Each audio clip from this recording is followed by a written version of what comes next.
to some farmers, and when harvest time approached, he sent his servants to collect his fruit.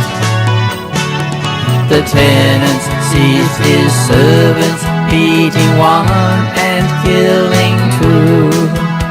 And then the man sent other servants, more than the first time.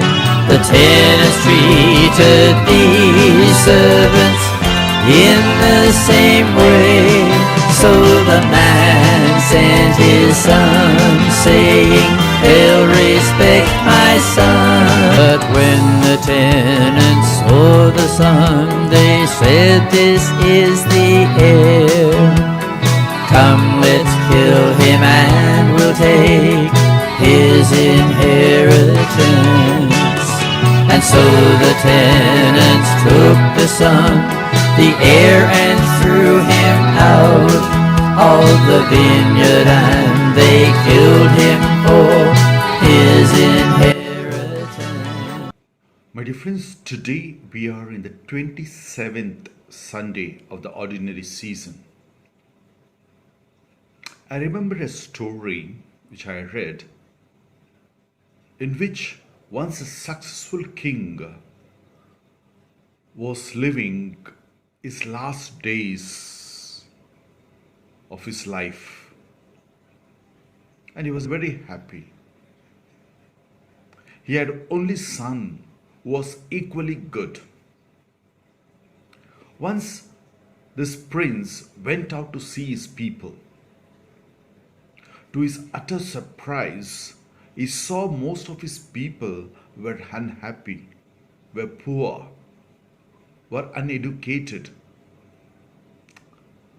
He came back to the palace and started thinking about his people, how to make them happy. Then he asked his father to send them a lot of money. Indeed, the king sent them lots of money.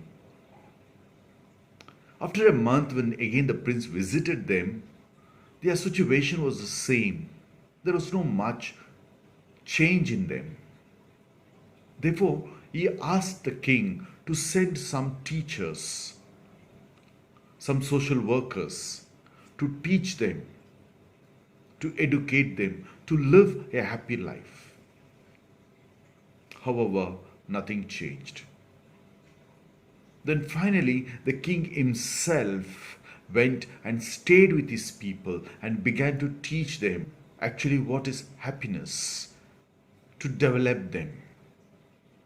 My dear friends, this story reminds us of the actual story of God and salvation history itself.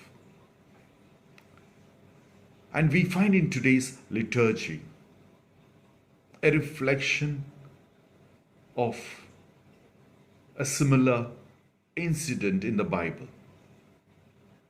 In the Gospel, we learned that God sends His Son in order to make us members of His kingdom and give us new life. In the first reading, the people of Israel, who were chosen people, are compared to a vineyard which fails to produce the fruit despite care and love of God. God bestowed love and care for them. And in the second reading, St. Paul exhorts the Philippians to surrender themselves to God in gratitude and to live a genuine and loyal life. Yes, my dear friends, to summarize all the three readings of today, the vineyard stands for people of Israel, and God is the true owner of the vineyard. The messengers are the prophets sent by God time and again, whom the people reject. And some prophets were killed by the people of Israel. And the Son is Jesus Himself. God sent his only Son to save his people, to bless them in spite of their infidelity. And through the parable, Jesus explains God's concern as well as God's patience.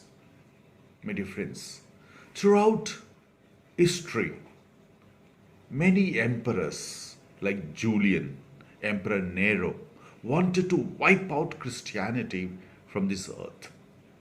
But the church proved to be stronger than any earthly power.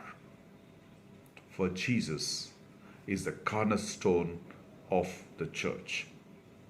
Therefore, my dear friends, our response has to move us more to Jesus.